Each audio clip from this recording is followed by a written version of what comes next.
Loin des dernières techniques de développement personnel, il existe une solution simple et non sexy pour en finir avec la lutte intérieure et vivre une vie remplie de kiff.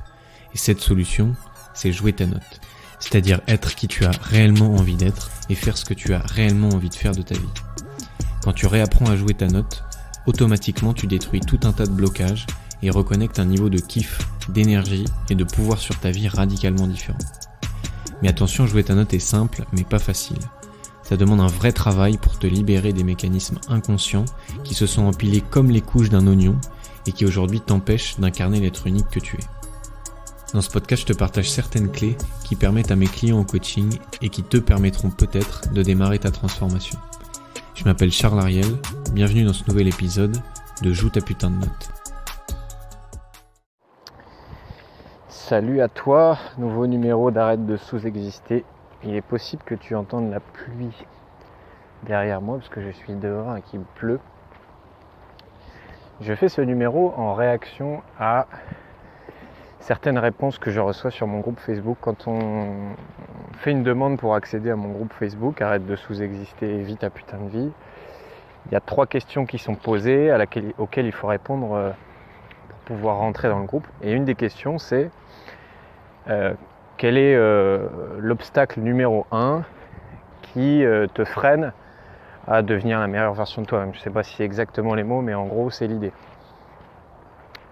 Et j'ai eu plusieurs réponses à cette question autour de le regard des autres. Qu'est-ce qui m'empêche d'incarner l'être unique que je suis? Le regard des autres. Pour commencer, le regard des autres n'a aucun pouvoir sur toi. Je répète, le regard des autres n'a aucun pouvoir sur toi. C'est-à-dire que, en soi, les autres, ou la perception qu'ils ont de toi, ça ne peut pas t'empêcher de faire quoi que ce soit. Ça ne peut pas te freiner à quoi que ce soit. Ça n'a pas le pouvoir de te freiner à n'importe quel endroit. Pourquoi ? Parce que c'est juste un concept, le regard des autres. En vérité, qui perçoit le regard des autres, c'est toi. Donc, le regard des autres n'a pas de pouvoir sur toi. Par contre, toi, tu as le pouvoir de décider, de te freiner toi-même par peur du regard des autres. Le regard des autres n'a pas le pouvoir sur toi, mais toi, tu as le pouvoir de te laisser freiner ou pas par le regard des autres. Donc déjà, quand tu comprends ça, tu reprends du pouvoir sur toi parce que tu vois que ça n'est pas l'extérieur qui décide, c'est bien toi qui as décidé ou pas décidé d'incarner l'être unique que tu es. Mais au final, peu importe le regard des autres, peu importe que les gens te critiquent, te complimentent ou peu importe leur avis sur toi, tu as le pouvoir de décider d'incarner cette personne ou de ne pas l'incarner, ou de l'incarner un petit peu, ou de l'incarner beaucoup. Et à un moment donné, on est tous confrontés à un choix. Le choix entre option A, j'essaye de plaire, et option B, j'incarne l'être unique que je suis. Option A, j'essaye de plaire, c'est-à-dire j'adapte mes pensées, mes comportements, mes envies, mes émotions aux autres pour pouvoir être accepté, pour pouvoir être aimé, pour pouvoir avoir de l'attention. Donc ça, c'est l'option A.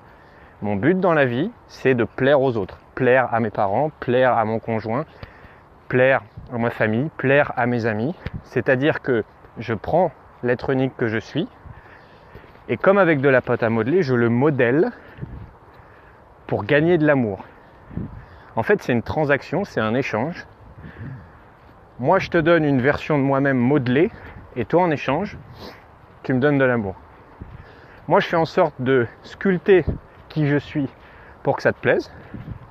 Et toi, en échange, tu me montres, consciemment ou inconsciemment, que je te plais, que tu m'apprécies, que tu as de l'attention pour moi, etc., etc. Et l'option B, c'est incarner l'être unique que tu es, c'est-à-dire une version brute et authentique de qui je suis, je l'exprime au monde, sans chercher à plaire, sans chercher à être aimé, sans chercher à être apprécié. Et là tu vas me dire, oui mais Charles, ça fait un peu peur, quoi. Parce qu'on a tous besoin d'amour, on a tous besoin d'affection, on a tous envie que tout le monde nous aime, oui. Et je peux en témoigner parce que à la base, moi, ça a été insupportable pour moi que quelqu'un ne m'aime pas. Je dis pas qu'aujourd'hui, je suis hyper à l'aise avec cette idée-là. J'ai bossé dessus, mais en tout cas, à un moment donné dans ma vie, c'était inconcevable que quelqu'un, même quelqu'un de lointain par rapport à moi qui ne me connaissait pas, ne m'aime pas. Donc je vais passer mon temps à essayer de plaire aux autres. Je vais passer mon temps à prendre la version de moi, la taillader dans tous les sens pour que ça corresponde à ce que les gens attendaient de moi. Et j'étais très très très fort à ça. Ça s'appelle de la suradaptation. De la suradaptation, c'est-à-dire tu t'adaptes, tu te suradaptes pour que les autres puissent t'aimer, t'apprécier. Et donc option B, c'est l'inverse de ça. C'est incarner qui tu es toi, ne pas te censurer, ne pas t'étouffer, ne pas nier des parties de toi, ne pas chercher à correspondre à l'idéal qu'attendent les autres. Et le prix à payer de ça, comme je l'ai déjà dit dans un précédent podcast, c'est que oui, tu vas déplaire. Oui, des gens vont moins t'aimer, moins t'apprécier, moins t'apporter de l'attention. C'est le prix à payer et tu ne peux pas passer à côté de ça. Et tu vas aussi attirer beaucoup plus de gens. Et il y a beaucoup plus de gens qui vont venir vers toi parce que quand tu exprimes l'être authentique que tu es, ça attire du monde. Donc tu vas avoir les deux, comme j'avais expliqué, comme un aimant, tu vas attirer et repousser.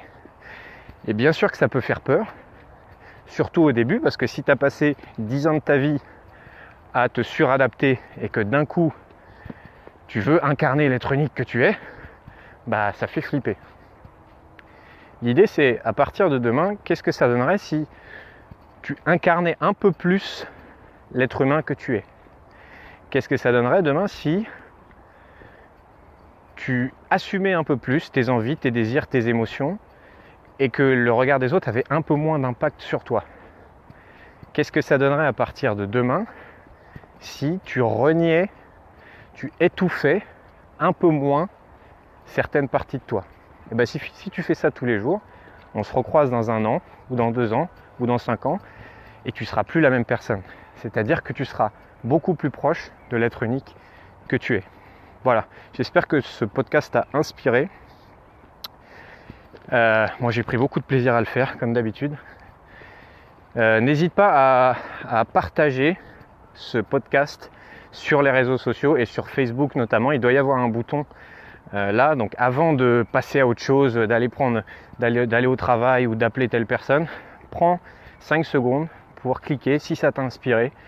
Clique sur partager sur Facebook et partage cet épisode si il t'a inspiré. Je te souhaite une superbe journée. Dans le cas où tu voudrais aller plus en profondeur, j'ai décidé de mettre à disposition gratuitement ma dernière conférence qui s'appelle les 5 étapes pour réapprendre à jouer ta putain de note.